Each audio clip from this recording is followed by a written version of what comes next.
usted seguramente sabe que ayer nuevamente en Chile se votó en un plebiscito por la modificación, sí o no, de la Constitución que viene del gobierno de Augusto Pinochet.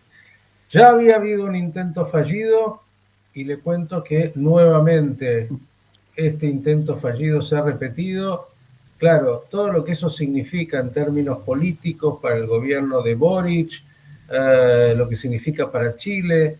Bueno, por suerte uno tiene muy buenos amigos que pueden ayudarnos a entender qué significa esto. Le cuento, usted lo ha escuchado en Radio High, él es ingeniero agrónomo con un magíster en sociología, fue ministro de Agricultura en el segundo gobierno de Bachelet, un hombre que ha estado a cargo en Chile también de gran parte de los convenios de libre mercado que tiene Chile con muchos países en el mundo, asesora a organizaciones internacionales. Bueno, no le quiero leer todo su currículum ni contar todo el currículum porque se nos va la media hora que tenemos. Está con nosotros Carlos Fuche. Carlos, ¿cómo estás? Y gracias como siempre. Hola, ¿qué tal? Muy buenos días para ti y para los auditores de Radio High. Y como siempre, un agrado tener la oportunidad de conversar y comentar los últimos acontecimientos de Chile que han sido repetidos en realidad en los últimos 3 o 4 años. Pero en fin, cada acontecimiento tiene su propia especificidad. Eso, a ver si nos explicas la especificidad de este acontecimiento cuando, a ver, el intento de la primera modificación se formó una constituyente, intentaron, presentaron un texto, no, fue la respuesta de la ciudadanía. Ahora dicen que este nuevo texto, como el anterior había sido escrito sobre todo por las fuerzas, digamos, más de la izquierda, este fue escrito un poco más por las fuerzas de la derecha y tampoco, es decir, no hay nada que venga bien para modificar la Constitución en Chile. No hay nada que venga bien desde los extremos. Creo que esa es la primera conclusión que uno puede sacar a menos de 24 horas de conocer el resultado. Es verdad, hace poco más de un año, año y meses, la primera propuesta se rechazó 62 a 38%. Y efectivamente esa era una propuesta que tenía un claro signo de las fuerzas más de izquierda. No estoy hablando de la socialdemocracia, estoy hablando de fuerzas que estaban a la izquierda de la socialdemocracia y que estaban además, que reunieron, me parece a mí, un conjunto de ideas, propuestas muy identitarias, una sumatoria de propuestas identitarias.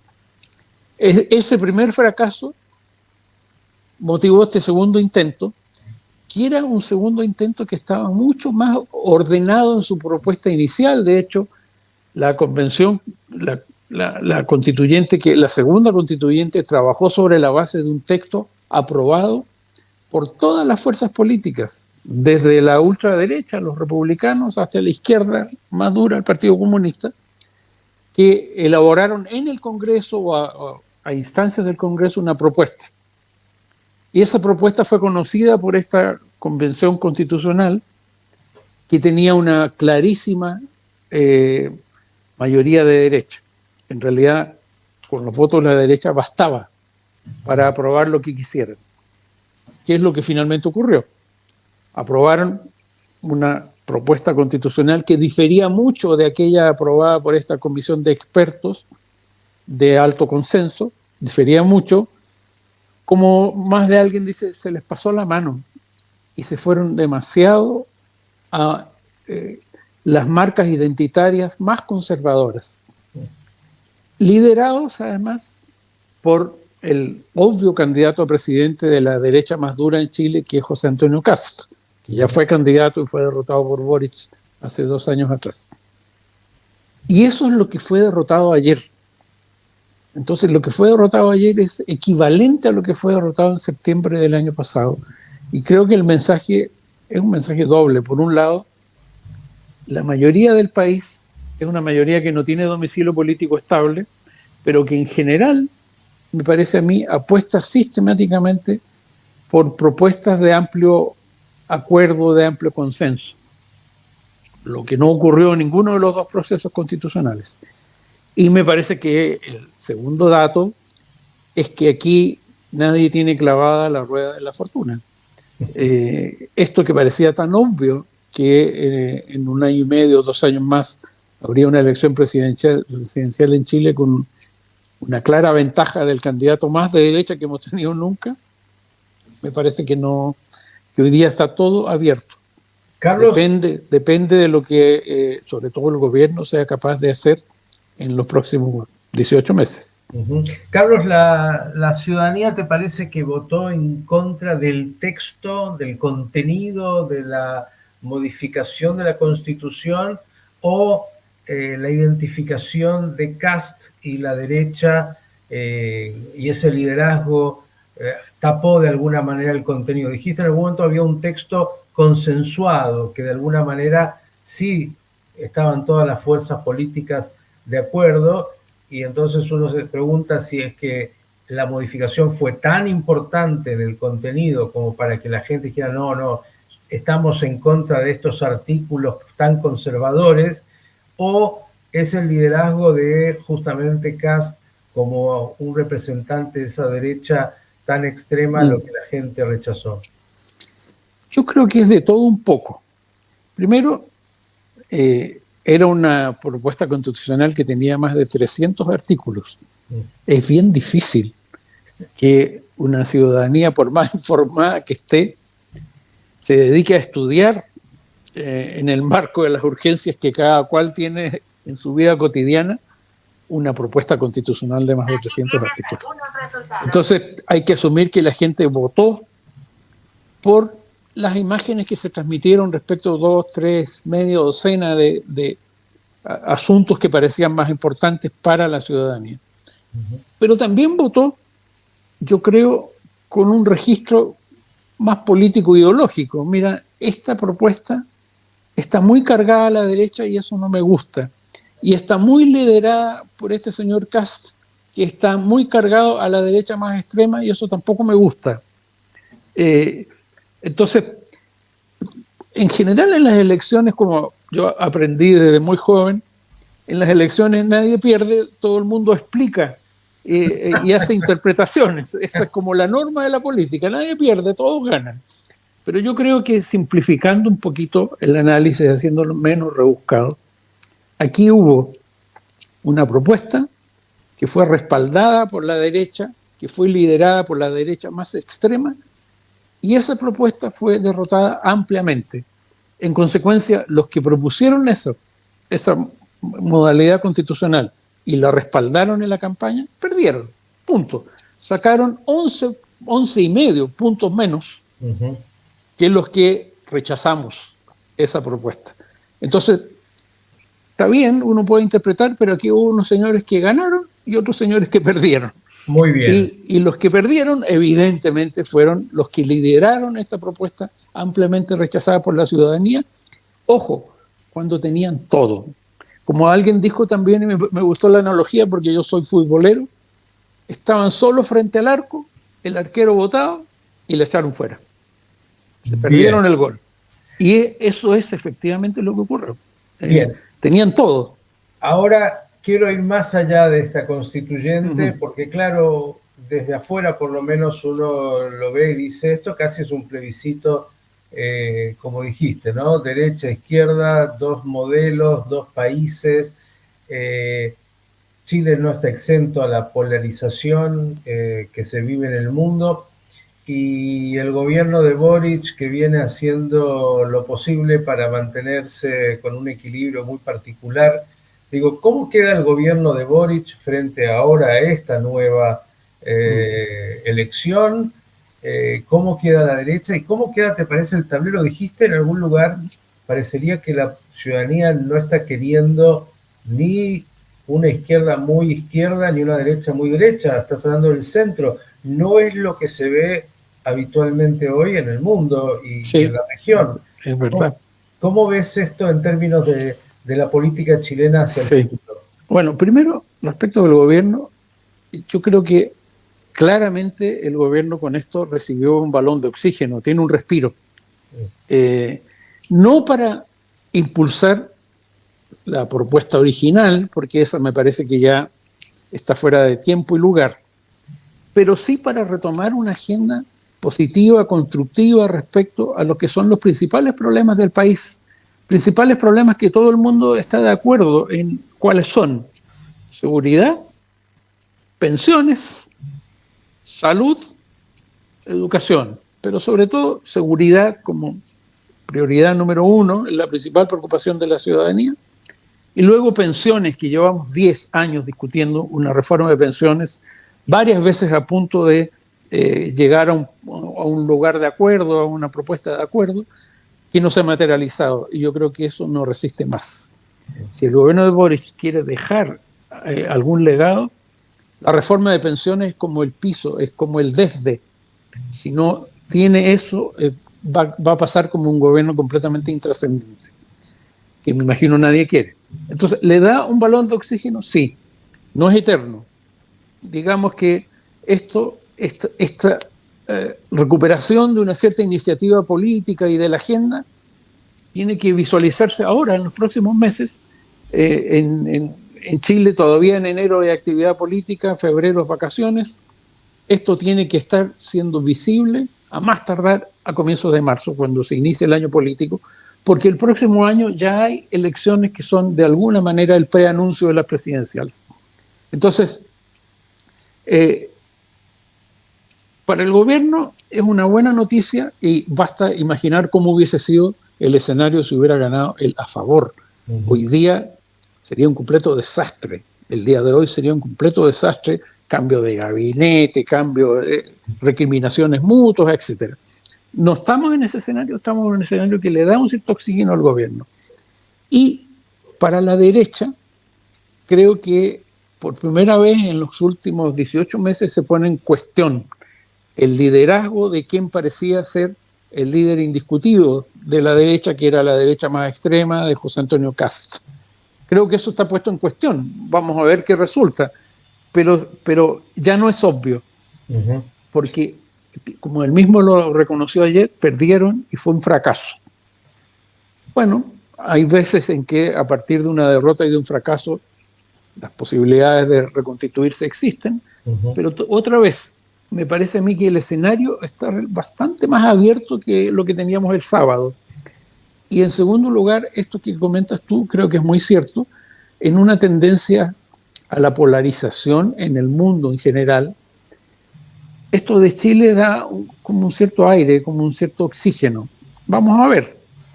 Pero nadie clava la rueda de la fortuna para siempre. La clava solo temporalmente. La dinámica de la política y en un mundo tan cambiante y tan incierto. Quiero llevarte entonces a dos temas, incluso diría saltando la cordillera. Y voy a hacer una analogía que yo hacía hace un tiempo y que voy a ver si compartes y además de tu análisis. Boric fue un outsider que vino de los movimientos estudiantiles, un jovencito que de alguna manera canalizó todo el desgaste de la política tradicional, el hastío, como alguno dice, bien, y lo hizo desde la izquierda. Yo diría que Javier Milei en la Argentina es el Boric de la Argentina, solo que lo hizo desde la derecha más ultraliberal. Digo esto como modelos. Y ahora la pregunta es, Chile y Argentina tienen un vínculo bilateral muy importante. ¿Cómo te parece que conviven estos dos modelos frente a un mundo, como digo, complejo y con estos gobiernos que son un poco antisistémicos o que vienen desde otros lugares? Yo coincido con tu primera parte del análisis. Efectivamente, Boric canalizó desde la izquierda, desde los movimientos sociales, el descontento en la sociedad. Y si uno mira, tal vez la constante es que en todos los eventos electorales de los países democráticos que hemos visto recientemente, la constante es que el voto se inclina hacia los que están en la oposición, sean de izquierda o de derecha, pero en la oposición. Y entonces, esa parte yo la comparto, que en el caso de Chile fue desde la izquierda, en el caso de Argentina desde más de la derecha. Ahora, creo que el contenido de lo que se propone en ambos casos es completamente distinto. Desde ya. En el caso de Boric, sin prejuicio de que llegó como una suerte de outsider, rápidamente el realismo lo llevó a gobernar con los únicos con los que podía gobernar, que era la gente que durante 20 o 25 años condujo el país desde una mirada de centro-izquierda, Lagos, Bachelet, esa mirada. Yo tengo la razonable sospecha de que en Argentina el realismo político, yo creo que ya se expresa, también lleva a las fuerzas que respaldaron al presidente Milei a buscar apoyo donde puede tenerlo porque lo requiere. Minoría en el Congreso, puede ser minoría en la sociedad en un tiempo más. ¿Dónde está ese apoyo? En la centro derecha que gobernó con Macri. Y ahí está. O sea, desde ese punto de vista también hay una cierta analogía de que el realismo político finalmente termina encuadrando las posiciones más extremas y las mueve hacia el centro, aunque sea parcialmente. Y creo que en ambos países, en Chile ya ocurrió, en Argentina puede, o a lo mejor está ocurriendo. Respecto a la relación bilateral, yo no tengo ningún temor. La relación bilateral entre Chile y Argentina tiene 200 años, ha pasado por todo y ha sobrevivido perfectamente. Con altibajos, como en todas las cosas, pero yo no tengo de verdad ningún temor respecto a la relación bilateral. Creo que va a ser saludable y constructiva, más o menos amistosa, en fin, ya. Pero es una relación muy sólida. Me gustó mucho esto del realismo político y cómo finalmente, más allá de cómo se llega al poder, luego la realidad te impone. O sea, hay que gobernar. Y para gobernar uno requiere ciertas cosas. Requiere equipos, requiere capacidad de diálogo con la sociedad y con la clase política, requiere ojalá mayoría en el Congreso, al menos la posibilidad de negociar los principales proyectos. Y eso supone buscar apoyos donde es posible buscarlos, y en ambos casos creo que es claro dónde buscarlos. Ahora, ¿cómo va a evolucionar hacia adelante todo esto? No me quiero despedir antes de decir algo que también creo que es importante, porque ayer se rechazó una propuesta constitucional, en consecuencia queda vigente la constitución que tenemos. Esa constitución tiene origen en la dictadura, en Pinochet, pero ha sido modificada 200 veces. Y hoy día ni siquiera tiene la firma de Pinochet.